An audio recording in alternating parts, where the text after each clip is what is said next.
सभी को नमस्कार। मेरा नाम अभिषेक है और आप देख रहे हैं बेसिक साइंस और इंजीनियरिंग की क्लास जो एएलपी और टेक्नीशियन के लिए आने वाले जो सीबीटी 2 की परीक्षा होगी उसके लिए महत्वपूर्ण है, या फिर जहाँ पर भी आपको बेसिक साइंस और इंजीनियरिंग पूछा जाता है ये क्लास आपके लिए वैल्यूएबल है। चलिए आज की शुरुआत की क्लास करते हैं। अगर आप पीछे की क्लासेस को नहीं देख रहे हैं तो उनको देखते हुए आइए, तभी आपको सारी क्लासेस समझ में आएंगी। अब आइए, आज हमारा जो पहला टॉपिक होगा वो है फर्स्ट लॉ ऑफ थर्मोडायनेमिक्स। अब फर्स्ट लॉ ऑफ थर्मोडायनेमिक्स क्या है, तो आपने बचपन से आप पढ़ते आ रहे हैं कि law of conservation of energy होता क्या है। तो law of conservation of energy होता है कि energy can neither be created और nor be destroyed, only it can change form form to another form. और इसी जो law of conservation of energy है, इसी का जो एक्सटेंशन है उसे हम फर्स्ट लॉ ऑफ थर्मोडायनेमिक्स कहते हैं। अब फर्स्ट लॉ ऑफ थर्मोडायनेमिक्स क्या कहता है कि अगर आपके पास कुछ अमाउंट ऑफ हीट dq है जिसको कि सिस्टम में ऐड किया जा रहा है, तो जब भी आप सिस्टम में हीट को ऐड करेंगे तो जो उसका इंटरनल एनर्जी है वो बढ़ जाएगा। तो अगर वो du अमाउंट से बढ़ रहा है और जो बाकी का जो पार्ट है अगर हम उसको इस्तेमाल कर लेते हैं एक्सटर्नल वर्क करने में जो सिस्टम के द्वारा किया जाएगा, इसी को हम लोग बोलते हैं फर्स्ट लॉ ऑफ थर्मोडायनेमिक्स। यानी कि जो हमारा dq का वैल्यू होगा वो किसके बराबर हो जाएगा, du प्लस dw के बराबर हो जाएगा। ये याद रखना है क्योंकि हर जगह ये काम आएगा, न्यूमेरिकल से लेके हर जगह तक का। तो यानी कि अब अगर जो यहाँ पर dq दिया हुआ है, du दिया हुआ है और dw दिया हुआ है, ये सभी के सभी सेम यूनिट में है। अब हम कंसीडर करते हैं एक गैस को। आप इस डायग्राम को देखिए जिसमें मैंने एक कंसीडर किया है एक गैस को। अब ये गैस इनक्लोज्ड है सिलेंडर में और यहाँ पर हमने जो पिस्टन लगा रखा है ये पिस्टन आपका फ्रिक्शनलेस है। ये भी बात रखिए, याद रखिएगा, क्योंकि जब हम आइडियल इक्वेशंस को कैलकुलेट करते हैं तो उसमें 100% चीज़ों को मान के फ्रिक्शनलेस चलते हैं। साथ ही साथ इसमें हम मानते हैं कि इसका वेट कितना है, तो ये वेटलेसनेस है, यानी कि इसके पास कोई वेट नहीं है। अब बढ़ते हैं आगे। तो अब इसमें हम क्या मानते हैं कि जो मेरा इनिशियल स्टेट ए है, ठीक है, वहाँ पर जो प्रेशर और वॉल्यूम है वो कितना है, P और V है। उसी तरह से जैसे ही अब आप गैस को जो है ऊपर की ओर गैस धक्का देगा आपको, तो यानी कि जब मेरा पिस्टन का पोजीशन मूव करता है बहुत ही छोटे डिस्टेंस से, अब ये डिस्टेंस जो है ना इनफाइनाइटेसिमल स्मॉल है, याद रखिएगा, यानी कि बहुत ही इनफाइनाइटेसिमल स्मॉल है, यानी कि बहुत ही छोटा डिस्टेंस हम ले रहे हैं, तभी हम इंटीग्रेशन और डिफरेंशिएशन लगा पाएंगे। तो यानी कि बहुत ही छोटा डिस्टेंस से ये मूव कर रहा है। तो अब अगर ये मूव कर रहा है dx से, और जो यहाँ पर प्रेशर रखा गया है, यहाँ पर मेरा प्रेशर क्या है, कांस्टेंट है जिस समय पर ये मूव कर रहा है। तो अब इतनी बातें अगर आपको समझ में आ गई, और साथ ही साथ ये भी याद रखेगा कि जो इसका वॉल्यूम है वो जब फाइनल स्टेट में जाता है तो v से बढ़कर कितना हो जाता है dv। जाहिर सी बात है, पहले इतना वॉल्यूम था, पिस्टन एक्सपैंड किया तो वॉल्यूम इतना हो गया, यानी कि चेंज इन वॉल्यूम कितना आ गया, dv आ गया। लेकिन और जो वॉल्यूम का एक्सटेंशन होने के बाद जो वॉल्यूम बचा वो हो गया आपका v प्लस डी के बराबर हो गया। तो हमको पता है कि जो मेरे पास स्मॉल वर्क डन होगा वो dw हो जाएगा, और जो वर्क डन होता है वो होता क्या है, तो ये होता है फोर्स इनटू डिस्प्लेसमेंट। यानी कि जितना फोर्स लगा किस पर, पिस्टन है यहाँ पर, तो फोर्स ऑन पिस्टन लगा। अच्छा, पिस्टन यहाँ नहीं लिखा हुआ है, मैं लिख देता हूँ। ये आपका क्या है, तो ये आपका पिस्टन है, और पिस्टन कैसा है, फ्रिक्शनलेस है और वेटलेसनेस है। तो वर्क डन कितना होता है, फोर्स इनटू डिस्प्लेसमेंट, और यहाँ डिस्प्लेसमेंट कितना है आपका, तो dx के बराबर दिया हुआ है। अब बढ़ते हैं आगे। तो अब अगर हम मान लेते हैं कि जो मेरा a है, अगर हम स्मॉल a को यहीं लिख देते हैं, अगर मेरा स्मॉल a क्या है, तो ये है मेरा क्रॉस सेक्शनल एरिया है। अब ये क्रॉस सेक्शनल एरिया किसका है ये भी मैं बता देता हूँ आपको, पहले लिख लूँ कि ये क्या है आपका a, छोटा a जो है आपका क्रॉस सेक्शनल एरिया है। अब जो है, अब ये क्रॉस सेक्शनल एरिया किसका है, ऑफ द पिस्टन। तो पिस्टन का क्रॉस सेक्शनल एरिया हमने क्या मान के रखा है, स्मॉल a मान लिया है। तो जो फोर्स ऑन द पिस्टन होगा वो किसके बराबर हो जाएगा, तो जो फोर्स ऑन द पिस्टन होगा ये तो आपका dw की वैल्यू कितनी हो जाएगी, ये हो जाएगा फोर्स कितना होता है। अब प्रेशर आपको पता है कि फोर्स पर यूनिट एरिया होता है, तो फोर्स कितना हो जाएगा, प्रेशर इंटू एरिया हो जाएगा। तो हम इसको क्या लिख सकते हैं, P इंटू ए लिख सकते हैं। और जो आपके पास डिस्प्लेसमेंट है वो क्या है, dx है। अब इसको थोड़ा सा सजा के लिख दे तो ये कितना हो जाएगा, P और इंटू ए dx लिख सकते हैं। कोई दिक्कत यहाँ तक नहीं होना चाहिए। तो यानी कि अब अगर हम जानते हैं कि ये क्या है आपका, ए तो एरिया है, तो एरिया भी लेंथ, एरिया का जो यूनिट होता है वो मीटर स्क्वायर होता है, और dx क्या है, एक तरह का लेंथ है, यानी ये भी मीटर है। सॉरी, मैं फिर से बता दूं आपको कि एरिया आपका क्या होता है, तो एरिया आपका मीटर स्क्वायर होता है, यानी लेंथ का स्क्वायर होता है, और उसी तरह से एक dx डिस्प्लेसमेंट जो है वो भी क्या है, लेंथ है यानी कि मीटर है। तो एरिया, तो मीटर इंटू मीटर, ये कितना बन जाएगा आपका, ये बन गया आपका मीटर क्यूब बन गया। तो ये क्या बन गया, एरिया इंटू dx बन गया। अब मीटर क्यूब होता क्या है, तो जब 3 लेंथ को मल्टीप्लाई करते हैं तो आपका क्या बनता है, तो उसको बोलते हैं वॉल्यूम बन जाता है। तो अगर डिस्प्लेसमेंट बहुत छोटा है और एरिया भी बहुत छोटा है, तो हम ए डी एक्स को क्या लिख सकते हैं, तो ए डी एक्स को हम डी वी लिख सकते हैं। और डी वी मेरा क्या आ गया आपके पास, वॉल्यूम आ गया। ये विजिबल है, हाँ ठीक है, सबके सब विजिबल है, चल रहा है। तो अब हम क्या ले लें, पी डी वी ले लिए आपके पास। तो अब हम जो इक्वेशन है, जो ऊपर वाला इक्वेशन है, तो अब हम इसको डी क्यू को क्या लिख सकते हैं, डी यू, और पी डी डब्ल्यू की जगह क्या लिख सकते हैं, पी डी वी लिख सकते हैं। ये मेरा आपके पास जो इक्वेशन निकल कर आया, ये मैथमेटिकल फॉर्म है किसका, फर्स्ट लॉ ऑफ थर्मोडायनेमिक्स का। याद रखिएगा, ये क्या है आपका, मैथमेटिकल फॉर्म है। और मैथमेटिकल फॉर्म भी किसका है, mathematical form of first law of thermodynamics है ये। तो फर्स्ट लॉ ऑफ थर्मोडायनेमिक्स का बेसिक्स आपको अब क्लियर हो जाना चाहिए पूरी तरह से। चलिए अब बढ़ते हैं आगे इसके साइन कन्वेंशन पे। तो साइन कन्वेंशन का मतलब होता है कि अगर वर्क डन सिस्टम के द्वारा किया जाएगा तो उसको हम पॉजिटिव लेंगे, वहीं अगर वर्क डन सिस्टम पर किया जाएगा तो उसको हम निगेटिव लेंगे। अगर हीट गेन करता है यानी कि सिस्टम के द्वारा ऐड किया जाता है तो उसको हम पॉजिटिव लेते हैं, और अगर हीट लॉस्ट होता है, एक्सट्रैक्ट होता है सिस्टम से, तो वहाँ पर हम निगेटिव लेते हैं। वहीं इंक्रीज इन इंटरनल एनर्जी को हम पॉजिटिव से दर्शाते हैं, और डिक्रीज इन इंटरनल एनर्जी को हम निगेटिव साइन से दर्शाते हैं। तो इतना बातें थी फर्स्ट लॉ ऑफ थर्मोडायनेमिक्स से अभी, तो इसको याद रखिएगा। अब आइए बढ़ते हैं application of first law of thermodynamics, जो साइक्लिक प्रोसेस के लिए अप्लाई होता है। तो साइक्लिक प्रोसेस में मैंने आपको बताया था कि सिस्टम जो होता है वो अपने ओरिजिनल स्टेट पर वापस आ जाता है, तभी एक साइकिल कंप्लीट होता है। तो यानी कि साइक्लिक प्रोसेस में जो आपका चेंज इन इंटरनल एनर्जी होता है वो कितना होता है, डी यू बराबर 0 होता है, यानी कि ए से चला और ए पर ही रिटर्न आ गया। तो यानी कि internal energy of the system कोई काम नहीं करता है, तो यानी कि डी यू की वैल्यू यहाँ क्या होती है, 0 होती है। ये बात सबसे पहले याद रखिएगा, परीक्षा का सबसे पहला सवाल यही रहता है। अब अगर हम बोलते हैं कि अगर हम थर्मोडायनेमिक्स के लॉ को देखें तो डी क्यू बराबर क्या जानते हैं हम, डी यू और प्लस डी डब्ल्यू जानते हैं। तो डी क्यू बराबर ये हो जाएगा डी यू, और ये कितना हो जाएगा, डी डब्ल्यू हो जाएगा। तो डी क्यू की वैल्यू कितनी हो गई, डी डब्ल्यू हो गया। तो यानी अब इसका मतलब क्या हुआ कि जितना भी हीट दिया जा रहा है सिस्टम में वो टोटल वर्क कर दे रहा है। तो साइक्लिक प्रोसेस में याद रखिएगा कि जो भी हीट सप्लाई होता है गैस को, वो पूरी तरह से कन्वर्ट कर देता है वर्क में उसको, और जो एरिया होता है साइक्लिक प्रोसेस का वो न्यूमेरिकली इक्वल हो जाता है किसके, जो भी वर्क डन किया जाता है ड्यूरिंग द प्रोसेस के दौरान। तो ये था आपका application of first law of thermodynamics, जो आपके एग्जाम के लिए इंपॉर्टेंट है। तो अब अगर हम डी डब्ल्यू के बराबर कितना होता है, पी डी वी होता है, तो यानी कि जो डी क्यू होगा वो उससे आपसे पूछा जाएगा साइक्लिक प्रोसेस के लिए निकाल के बताइए। प्रेशर और वॉल्यूम दिया हुआ रहेगा तो आप क्या करेंगे, यहाँ पर अप्लाई कर देंगे, तो इसका रिजल्ट आपको आंसर के रूप में मिल जाएगा। तो ये बात याद रखिएगा, इंपॉर्टेंट है ये। अब ये देखते हैं कि फर्स्ट लॉ अगर अप्लाई किया जा रहा है आइसोथर्मल प्रोसेस के लिए तब। तो आइसोथर्मल प्रोसेस सबसे पहले आपको याद करना पड़ेगा कि आइसोथर्मल प्रोसेस क्या होता है। तो मैंने आपको समझा के रखा है कि थर्मल यानी टेम्परेचर से संबंधित है, यानी टेम्परेचर अगर कांस्टेंट है किसी प्रोसेस में तो जो प्रेशर और वॉल्यूम होगा सिस्टम का चेंज होगा, टेम्परेचर कांस्टेंट रहेगा, तो उसको हम लोग क्या बोलते हैं, आइसोथर्मल प्रोसेस बोलते हैं। अब आइसोथर्मल प्रोसेस में आपको क्या बताया गया है, तो जो P1 V1 होता है वो P2 V2 के बराबर होता है। ठीक है, फॉर अ गिवन गैस जो P1 V1 होता है वो P2 V2 के बराबर होता है। अब आपको मैंने समझाया था पढ़ाने के दौरान कि जो आपका इंटरनल एनर्जी होता है, तो इंटरनल एनर्जी किसका फंक्शन होता है, तो internal energy is a function of temperature होता है। तो अगर हम अगर बताएं कि फंक्शन ऑफ टेम्परेचर है, तो यहाँ पर क्या इंटरनल एनर्जी काम करेगा क्या, तो यानी कि इंटरनल एनर्जी यहाँ पर 0 हो जाएगा। क्यों 0 हो जाएगा, क्योंकि टेम्परेचर जो है यहाँ पर चेंज ही नहीं हो रहा है आइसोथर्मल प्रोसेस के कारण। तो डी यू की वैल्यू यहाँ पर फिर से क्या हो जाएगी, 0 हो जाएगी। तो डी क्यू बराबर फिर से क्या आ जाएगा आपके पास, डी डब्ल्यू आ जाएगा, या फिर डी क्यू की वैल्यू किसके बराबर आ जाएगा आपके पास, पी डी वी के बराबर आ जाएगा। लेकिन आपके दिमाग में एक और सवाल उठ सकता है, और वो क्या है कि अगर कोई गैस है, मान लेते हैं कि मेरे पास कोई गैस है और अगर वो थर्मल एक्सपेंशन कर रहा है, तो थर्मल एक्सपेंशन अपने आप तो करेगा नहीं, तो इसको कराने के लिए हमको क्या देना पड़ेगा, यहाँ पर यहाँ पर हमको एक एक्सटर्नल सोर्स देना पड़ेगा।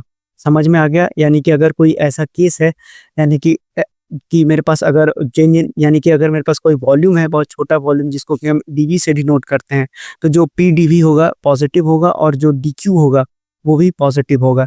तो यानी कि गैस को अगर हमको एक्सपेंड करना है आइसोथर्मली, ठीक है, अगर मेरे पास अमाउंट ऑफ हीट जो इक्विवेलेंट होगा वर्क डन के, उसको हमको क्या करना पड़ेगा, सप्लाई करना पड़ेगा एक्सटर्नल सोर्स से, ये बात याद रखिएगा। और दूसरा चीज हो सकता है कि अगर हमारा गैस क्या कर सकता है, अगर हमारा गैस थर्मल कंप्रेशन करेगा, थर्मल मत लिखिए, आइसोथर्मल एक्सपेंशन लिखिए। और अगर यहाँ पर क्या करता है, आइसोथर्मल कंप्रेशन करता है, तो आइसोथर्मल अगर कंप्रेशन करता है तो इस केस में क्या हो जाएगा आपके पास, डीवी, इस केस में जो आपका वॉल्यूम है वो तो डीवी ही रहेगा और जो पीडीवी होगा वो नेगेटिव हो जाएगा।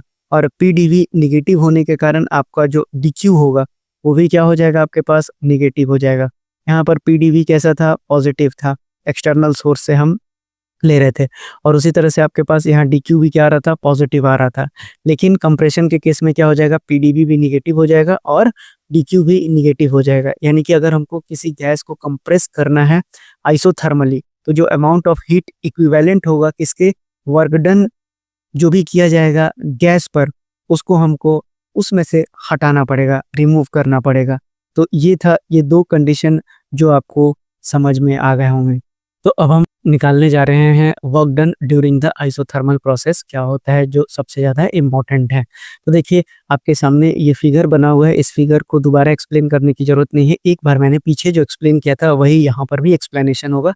एक बार मैं आपको बता देता हूँ कि मैंने 1 मोल ऑफ परफेक्ट गैस लिया है सिलेंडर में, ठीक है, और उसके बाद क्या हो गया, ये यहाँ पर पिस्टन फ्रिक्शनलेस है, साथ ही साथ इसमें कोई भी वेट नहीं है। मान लेते हैं किसी भी क्षण पे जो मेरा प्रेशर, वॉल्यूम और टेम्परेचर है वो कितना है, P और V और T है। अब पिस्टन मूव करता है बहुत ही स्मॉल डिस्टेंस dx से, तो अब जो है मेरा जो स्मॉल डिस्टेंस है वो dx है। तो अब हमारे पास इसको चेंज करने में जो वर्क डन लगा वो कितना के बराबर हो जाएगा, तो जो आपका dw हो जाएगा वो कितना हो जाएगा, pdv के बराबर हो जाता है। और ये कितना होता है आपका, dw हो जाता है, तो ये आपके पास कितना आता है, तो P A into D x के बराबर आता है। ये बात मैंने आपको पीछे भी समझा रखा है, ये दोनों बराबर होते हैं। अब अगर हम बोले कि अगर हमारा सिस्टम इनिशियल स्टेट से फाइनल स्टेट जाता है, हम क्या बोल रहे हैं, मैंने क्या बोला एक बार लिख देता हूं मैं, कि अगर मेरा जो सिस्टम है, तो सिस्टम क्या कर रहा है, इनिशियल स्टेट से मेरा कहाँ जा रहा है, फाइनल स्टेट में जा रहा है। तो इनिशियल स्टेट से जब फाइनल स्टेट में जा रहा है तो क्या हो रहा है, कुछ बदलाव हो रहा है ना, कहाँ कहाँ बदलाव हो रहा है, प्रेशर वॉल्यूम में बदलाव हो रहा है, तो फाइनल स्टेट में पहुंच रहा है। तो यहाँ पर मेरे पास P1 V1 था सब कुछ, और यहाँ जाके कितना हो गया, P2 V2 हो गया। तो मतलब कुछ ना कुछ तो बदलाव हुआ ही हुआ है। तो जो मेरा वर्क डन हो जाएगा, तो अमाउंट ऑफ वर्क डन अब कितना हो जाएगा, तो अब यहाँ पर हम क्या लगा देंगे, जब भी हमारा चेंज होता है, बढ़ता है, तो हम इंटीग्रेशन का यूज करते हैं। तो मैंने क्या बोला कि अमाउंट ऑफ जो आपका वर्क डन हो जाएगा वो कितना हो जाएगा, ये तो आ गया आपके पास पी डी हो गया। और इंटीग्रेट करेंगे कहाँ से कहाँ तक निकालना है, तो V1 से V2 में चेंज हुआ, तो ये इंटीग्रेशन कितना लग जाएगा आपके पास, V1 से V2 लग जाएगा।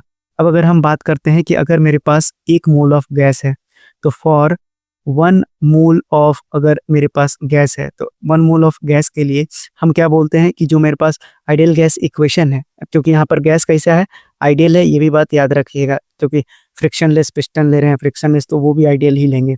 तो आइडियल गैस के लिए जो मेरा पीवी होता है वो किसके बराबर होता है, आरटी के बराबर होता है, क्योंकि पीवी बराबर म्यू आरटी होता है।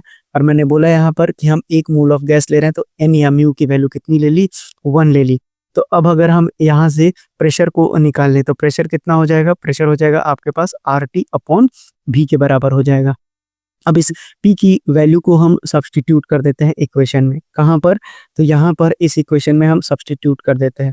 तो अब मेरे पास, नीचे ही लिखता हूँ नहीं तो मैं दिखाई देने लगूंगा, तो अब जो है मेरे पास जो अमाउंट ऑफ वर्क डन है वो कितना हो जाएगा आपके पास, तो अमाउंट ऑफ वर्क डन हो जाएगा आपके पास, जो इंटीग्रेशन है V1 से V2 हो जाएगा, और P की जगह क्या रख देंगे, RT अपॉन V, और यहाँ पर कितना आ जाएगा आपके पास, DV के बराबर आ जाएगा।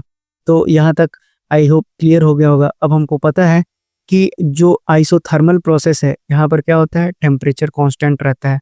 तो ये हम बात भी किसके लिए कर रहे हैं, आइसोथर्मल प्रोसेस के लिए बात कर रहे हैं। तो आइसोथर्मल प्रोसेस में हमारे पास जो टेम्परेचर है वो क्या है आपके पास, कांस्टेंट है। तो इसके कांस्टेंट होने से टी क्या हो जाएगा, बाहर आ जाएगा इंटीग्रेशन से, बेसिक इंटीग्रेशन है। तो यहाँ पर अब आप क्या लिख सकते हैं, तो यहाँ पर अगर मैं डब्ल्यू आइसोथर्मल को डब्ल्यू आइसो से डिनोट करता हूँ, तो ये किसके बराबर हो जाएगा, तो ये आपको टी बाहर आ जाएगा। टी भी आर तो खुद में कांस्टेंट है, तो आर टी बाहर आ जाएगा, वी वन से ये वी टू हो जाएगा, और डी वी अपॉन कितना हो जाएगा, ये भी हो जाएगा। अब अगर मैं डब्ल्यू आइसो की बात करूँ तो ये कितना हो जाएगा आपके पास, आर टी हो जाएगा, और डी वी बाई भी, यानी कि ये आपका जब इंटीग्रेशन रखेंगे आप और साथ ही साथ अपर लिमिट और लोअर लिमिट को बढ़ाएंगे तो कितना हो जाएगा, तो सबसे पहले तो इसका कितना हो जाएगा आपके पास, लॉग विथ बेस एक्सपोनेंशियल, ये कितना हो जाएगा, भी के बराबर हो जाएगा। और यहाँ पर कितना हो जाएगा, वी वन और वी टू से ये आपको अपर लिमिट और लोअर लिमिट बैठाना पड़ेगा। तो जो डब्ल्यू आइसो की वैल्यू हो जाएगी वो हो जाएगी आर टी। तो ये कितना हो जाएगा आपके पास, ये हो जाएगा log with base e v two और minus log with base e, और ये कितना हो जाएगा, v two minus v one हो जाएगा। अब आपको पता होना चाहिए कि लॉगरिथमिक में अगर लॉग ए माइनस लॉग बी है तो ये बराबर किसके होता है, लॉग ए बाई बी के बराबर होता है।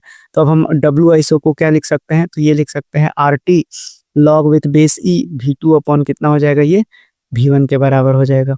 ये भी बात आपको क्लियर हो गया होगा। तो अब अगर हम इसको पूरे इक्वेशन को लिखें, यानी कि लॉग ई को जो है हम बेस 10 में बदल देते हैं ताकि मेरा कैलकुलेशन आसान हो जाए, तो ये कितना हो जाएगा, 2.303 आर टी, और लॉग यहाँ पर हो जाएगा, बदल जाएगा, विथ बेस एन आ जाएगा, और कितना हो जाएगा आपके पास, V two upon V one हो जाएगा। और यही किसका वैल्यू है आपके पास, work done by isothermal process के द्वारा, ये आपको याद रखना है। अब साथ ही साथ अगर हम बोलते हैं कि अगर जो मेरा वर्क डन है isothermal process of 1 mole of ideal gas के लिए, उसमें वॉल्यूम बदलता है V1 से V2 में कांस्टेंट टेम्परेचर T पर, ये आया। अब अगर हम बोले कि आइसोथर्मल प्रोसेस के लिए, मैंने बताया ना ऊपर कि फॉर एन आइसोथर्मल प्रोसेस, किसी में भी सवाल बन सकता है, इसलिए सब में देख लीजिए। फॉर एन आइसोथर्मल प्रोसेस हमारे पास क्या पता है कि जो P1 V1 है ये किसके बराबर होता है, P2 V2 के बराबर होता है। तो अब अगर मैं यहाँ पर V2 बाई V1 निकाल देता हूँ तो ये कितना हो जाएगा, ये हो जाएगा P1 बाई P2 के बराबर। अब मैं इसको यहाँ सब्सटीट्यूट कर देता हूँ, तो जैसे ही सब्सटीट्यूट करेंगे तो डब्ल्यू आइसो का वैल्यू प्रेशर के टर्म में कितना आ जाएगा, 2.303 आर टी, और यहाँ लॉग बेस 10 है तो लॉग बेस 10 गिज आ गया, फिर से लिख देते हैं। ये कितना हो जाएगा आपका, R T log with base 10 और P1 बाई P2 के बराबर आ जाएगा। तो प्रेशर के टर्म्स में अगर आपसे पूछता है सवाल तो आपको याद रखना है कि P1 बाई P2 आता है, और अगर वॉल्यूम के टर्म में पूछता है तो ये आपके पास कितना आता है, V2 बाई V1 के बराबर आता है। याद रखिएगा, इंपॉर्टेंट क्वेश्चन है, आपसे एग्जाम में ये पूछा जा सकता है। अब आइए बढ़ते हैं आगे। तो आगे अब हम देखेंगे अगला जो हमारे पास प्रोसेस है, उस प्रोसेस का नाम है आपको एडियाबैटिक प्रोसेस। तो अब हम देखेंगे कि एडियाबैटिक प्रोसेस क्या होता है और फिर उसका इक्वेशन भी एक बार चेक करेंगे। तो हेडिंग डालिएगा, एडियाबैटिक प्रोसेस इंपॉर्टेंट होता है। एडियाबैटिक प्रोसेस कोई भी एग्जाम के लिए एडियाबैटिक प्रोसेस काफ़ी इंपॉर्टेंट है। तो मैंने पढ़ाने के दौरान जब शुरुआत में मैं पढ़ा रहा था तभी मैंने आपको बताया था कि एक ऐसा प्रोसेस जिसमें कि अगर प्रेशर, वॉल्यूम और टेम्परेचर अगर सिस्टम का चेंज होता है, लेकिन अगर उसमें हीट का एक्सचेंज नहीं होता है सिस्टम और सराउंडिंग के बीच में, तो उसको हम लोग क्या बोलते हैं, एडियाबैटिक प्रोसेस।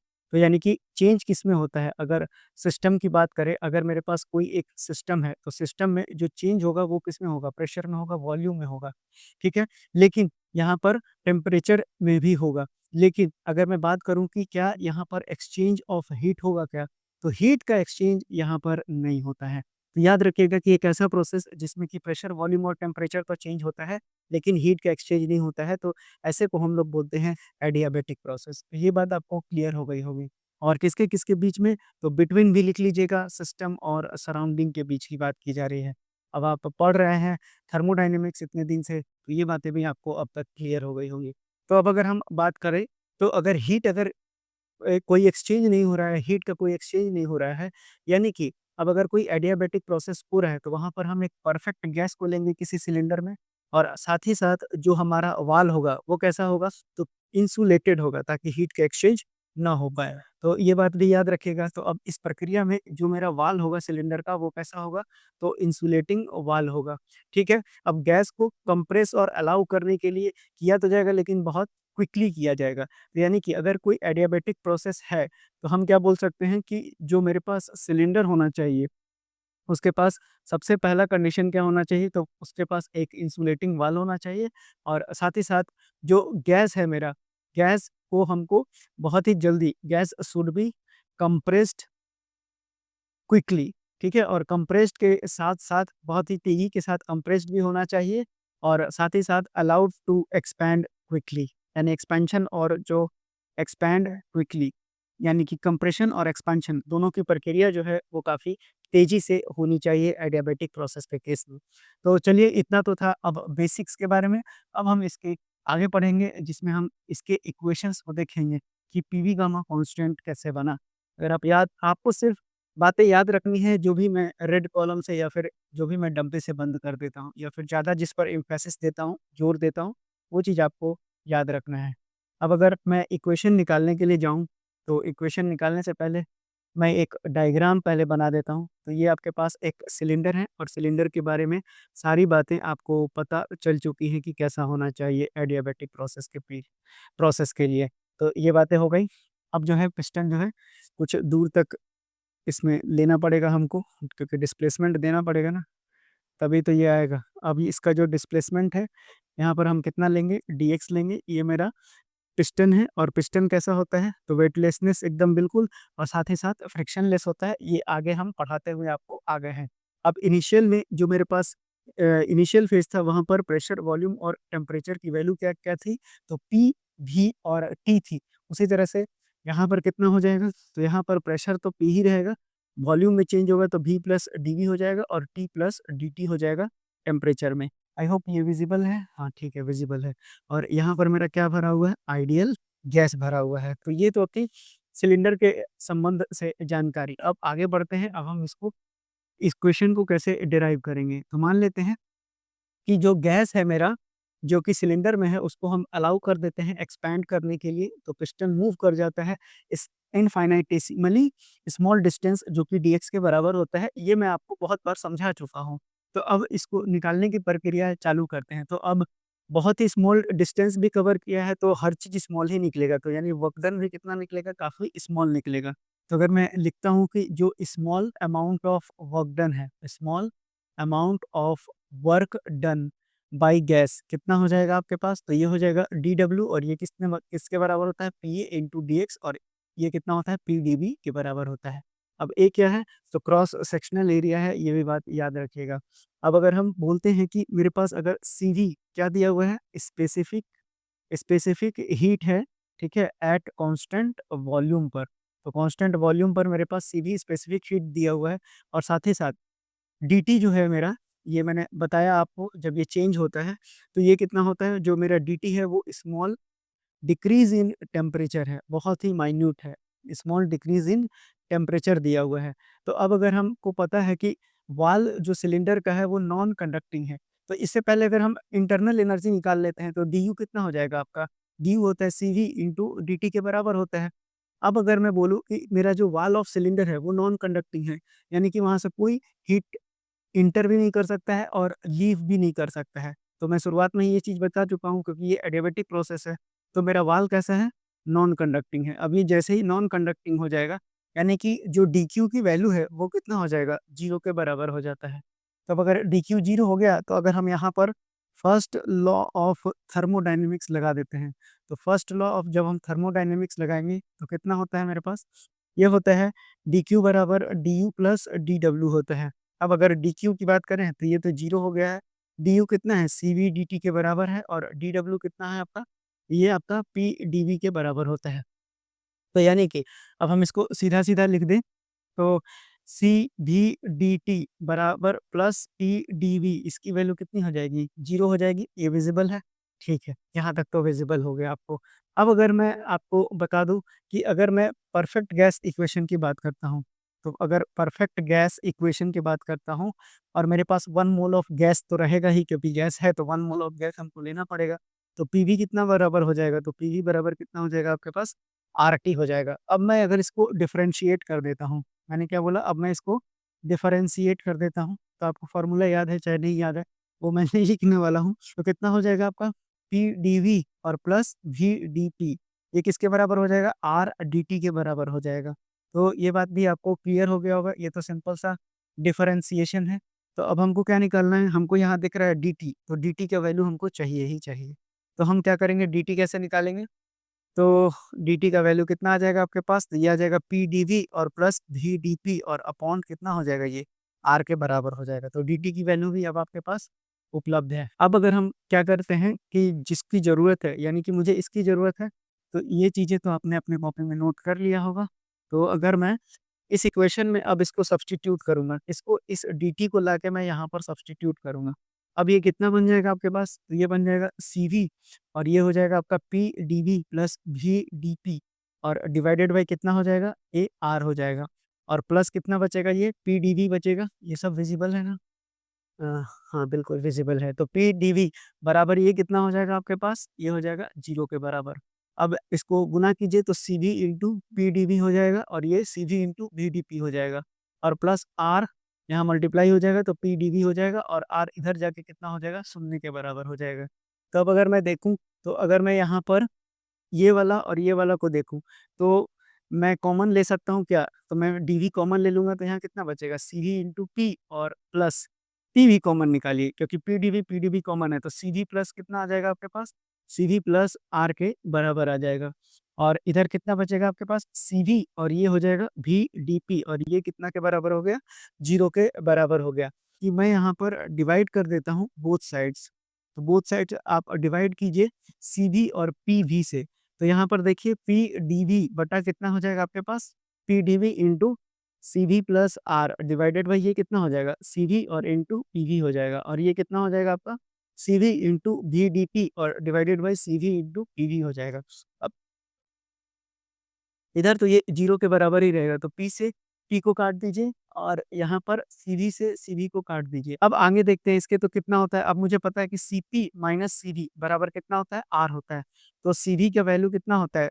तो CV प्लस R का वैल्यू कितना हो जाता है? CP के बराबर हो जाता है। तो इसके जगह पर अब हम ये भी सब्स्टिट्यूट कर देंगे। ये वाला जो वैल्यू है इसके जगह पर सब्स्टिट्यूट करेंगे। तो कितना हो जाएगा मेरे पास? तो ये आ जाएगा आपके पास, यहाँ पर इसको सब्स्टिट्यूट करेंगे तो ये हो जाएगा डीवी और इनटू यहाँ कितना बचा है? सीपी, तो सीपी को आगे लिख देता हूँ और नीचे कितना बचा है? सीवी और इनटू पी से पी कट गया है तो भी बचा है और यहाँ कितना बचा है? भी डीपी बचा है और नीचे कितना बचा है? पीवी बचा है। अब सीपी बाई सीवी क्या होता है? एडियाबेटिक इंडेक्स गामा होता है, ये मैंने बता के रखा है। तो ये कितना हो जाएगा आपके पास? गामा हो जाएगा और गामा इंटू कितना बचेगा? ये वाला पोर्शन जो है आपका गामा हो जाएगा और डीवी अपॉन भी बचेगा। तो ये गामा है और ये कितना बचा आपके पास? डी अपॉन भी और ये कितना बचा? भी डी पी और अपॉन कितना बच गया? पी भी बच गया। तो भी से डी को भी काट दीजिए यहाँ पर। तो डीपी अपॉन क्या बच जाएगा आपके पास? डीपी अपॉन केवल पी बच जाएगा और इधर कितना था? 0। तो इधर भी आपके पास क्या आ जाएगा? 0 आ जाएगा। तो आई होप यहाँ तक अब कोई दिक्कत नहीं होना चाहिए आपको। तो अब इस इक्वेशन के आगे हमको क्या करना है? तो अब अगर हम इसके आगे इंटीग्रेट करेंगे, ठीक है? क्योंकि डिफरेंशिएशन आ गया तो अब मुझे ये डिस्टेंस के लिए क्या करना पड़ेगा? सीधा-सीधा इंटीग्रेट करना पड़ेगा। तो हम क्या करेंगे? Integrating both side. तो इंटीग्रेट कीजिए बोथ साइड में। तो कितना बन जाएगा आपका? ये बन जाएगा गामा और ये कितना आ जाएगा? डीवी अपॉन भी और ये कितना हो जाएगा? डीपी अपॉन पी और ये बराबर हो जाएगा कांस्टेंट एक के ले लीजिए।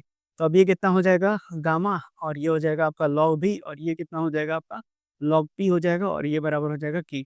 अब ये दोनों प्रोडक्ट में है तो कितना हो जाएगा? लॉग और ये हो जाएगा पी भी और ये चल चढ़ जाएगा किसके ऊपर? तो भी के साथ था तो भी के ऊपर जाएगा तो भी का ऊपर गामा हो जाएगा और इधर कितना हो जाएगा? के हो जाएगा। लॉग को इधर भेजेंगे तो पी भी गामा, अब ये लॉग के इधर जाएगा तो ई का पावर के हो जाएगा। तो यानी कि पी वी गामा किसके बराबर आ गया? ई का पावर क्या देगा आपको? एक कांस्टेंट का वैल्यू देगा। तो यानी कि पी वी गामा क्या हो जाएगा? कांस्टेंट हो जाएगा। तो अगर P1 V1 आपका क्या दिया हुआ है? अगर इनिशियल प्रेशर और वॉल्यूम दिया हुआ है, क्या है ये? ये आपका इनिशियल प्रेशर और साथ ही साथ क्या दिया हुआ है? इनिशियल वॉल्यूम दिया हुआ है गैस का और P2 V2 जो है फाइनल है। P2 V2 आपका क्या है? फाइनल प्रेशर और वॉल्यूम है। तो अब आपके आगे क्या हो जाएगा इसका कि जब आपका लिखेंगे तो हम क्या लिखते हैं? ये हो जाएगा आपका P1 V1 गामा बराबर P2 V2 गामा के बराबर हो जाएगा। तो अब आपको ये भी पता है कि हमें आइडियल गैस जो इक्वेशन होता है, जो आइडियल गैस इक्वेशन होता है वो कितना होता है? एक मोल ऑफ गैस के लिए पीवी बराबर एनआरटी तो एन1 हो जाएगा। ये हो जाएगा आपका आरटी के बराबर। तो अब हम अगर को इसी इक्वेशन को यहाँ से सब्स्टिट्यूट करते हैं तो पीवी बाई आर किसके बराबर हो जाएगा आपका? तो टी के बराबर हो जाएगा। तो या फिर हमको चाहिए आर के टर्म में, तो जान दीजिए हम इसको लिख देंगे पीवी बाई टी बराबर कितना हो जाएगा? सॉरी, यूनिवर्सल गैस कांस्टेंट के बराबर हो जाएगा। मान लीजिए ये इक्वेशन ए है और ये इक्वेशन क्या है? बी है। तो अब इसके आगे बढ़ते हैं। तो अगर इसके आगे मैं लिखूं, तो अगर मैं बोलता हूं कि from equation A and B, और साथ ही साथ हम किसको एलिमिनेट कर रहे हैं? तो एलिमिनेट कर देते हैं पी को। तो मेरे पास कितना बचेगा? ये बचेगा टीवी, टीवी का power gamma minus one constant हो जाएगा आपका। तो यानी कि T1 V1 का पावर गामा माइनस वन बराबर T2 V2 gamma minus one हो जाएगा। अब उसी तरह से अगर मैं V को एलिमिनेट करता हूँ, मैंने क्या बोला, टी को एक बार पी को एलिमिनेट किए तो टीवी बन गया, पी खत्म हुआ तो। अब अगर मैं भी को एलिमिनेट करता हूँ एक बार, तो क्या बनेगा? तो ये बन जाएगा आपका पी का पावर गामा माइनस वन और डिवाइडेड बाई टी का पावर गामा कांस्टेंट हो जाएगा ये आपके पास। तो यानी कि अब ये कितना बन जाएगा आपके पास? तो ये बन जाएगा आपका P1 और गामा का पावर, सॉरी P1 का पावर कितना हो जाएगा? गामा माइनस वन, और ये कितना हो जाएगा? T1 का पावर गामा, और ये कितना हो जाएगा? P2 गामा माइनस वन और डिवाइडेड बाई कितना हो जाएगा? T2 का पावर गामा हो जाएगा।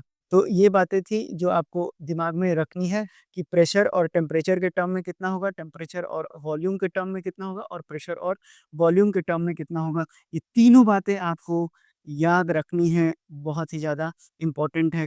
हमेशा कहीं न कहीं आपको ये काम आता जाएगा। एक जो है ये मैंने लिख दिया, और एक आपको ये वाला दिमाग में रखना है। तो ये 3 जो थे ये काफ़ी इम्पोर्टेंट थे आपके एग्ज़ाम पर्सपेक्टिव से, तो तीनों को आप याद कर लीजिएगा।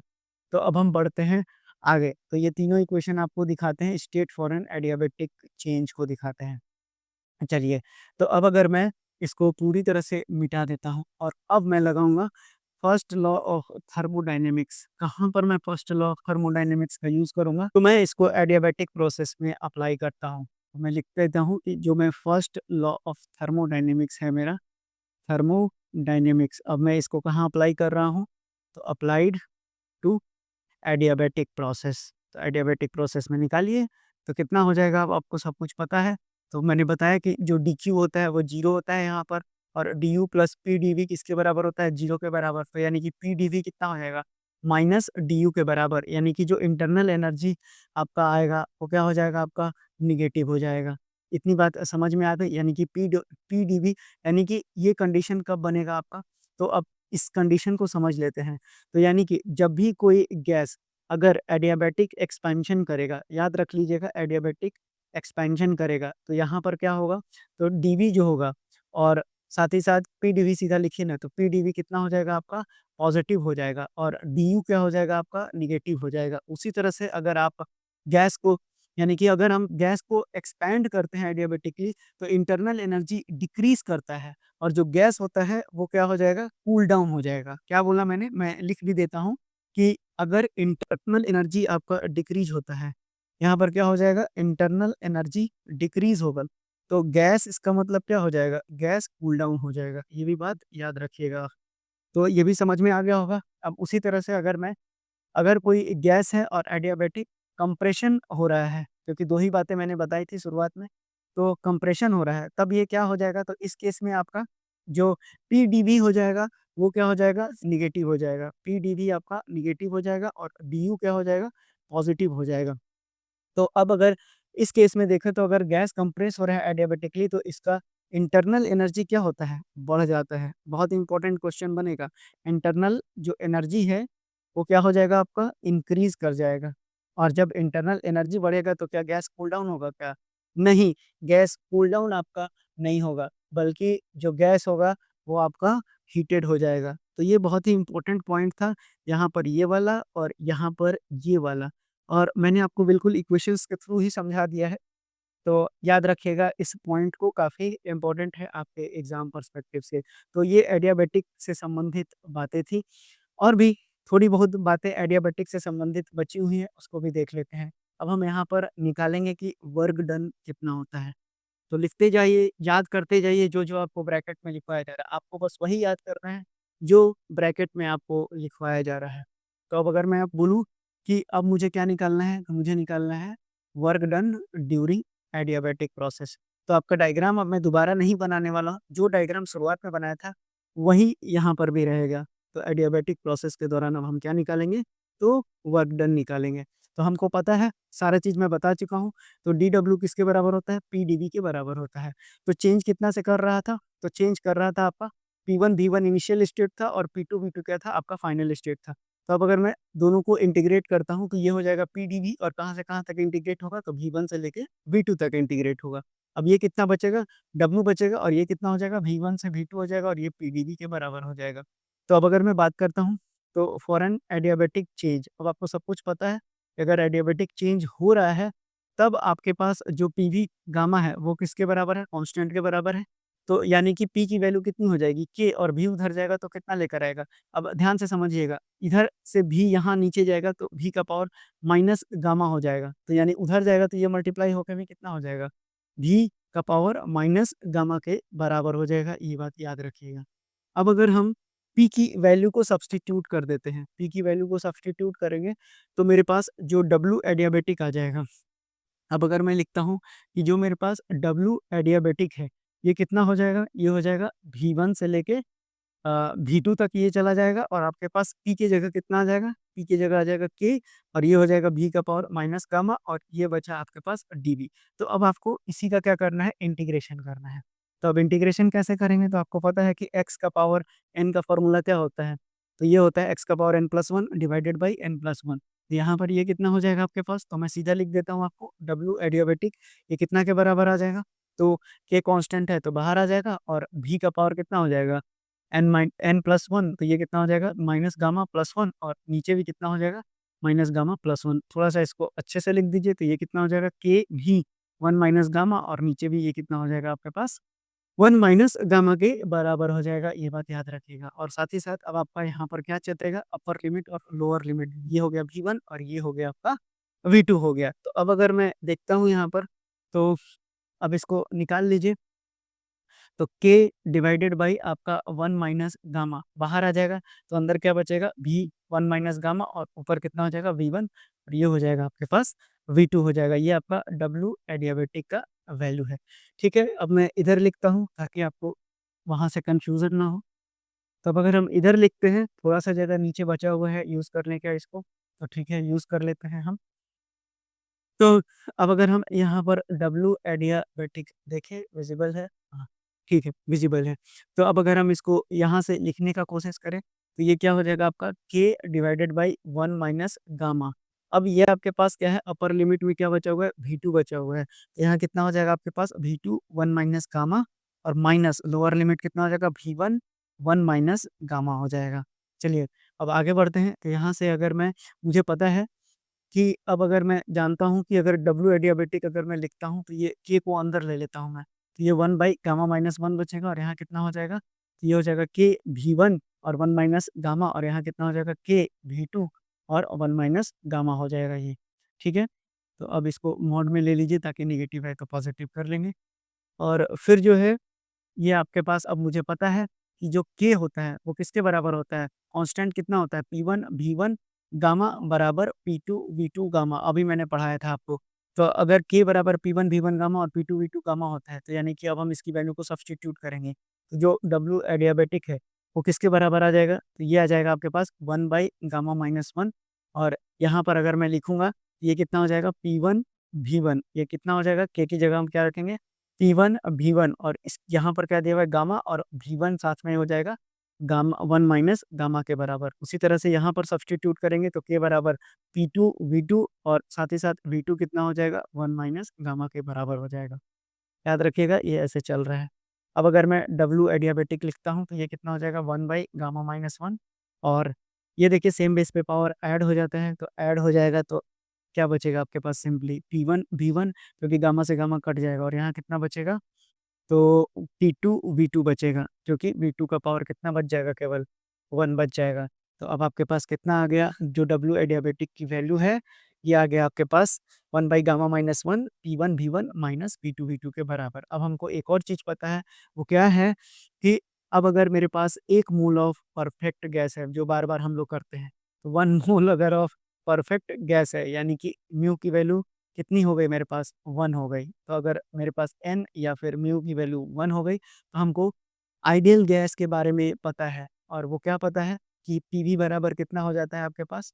तो पीवी बराबर हो जाता है आरटी के बराबर हो जाता है। तो यानी कि अगर मैं बोलूँ तो P1 V1 बराबर कितना हो जाएगा आपके पास RT1 और साथ ही साथ ये कितना हो जाएगा P2 V2 बराबर RT2 हो जाएगा। तो ठीक है, अब यहाँ पर सब्स्टिट्यूट करेंगे इस वाले वैल्यू को, फिर देखते हैं कि क्या रिजल्ट आता है। तो आई होप आपको इतना नहीं पढ़ना है, आपको डायरेक्टली लास्ट का इक्वेशन निकाल लेना है, बस अपने कॉपी में वही नोट करना है।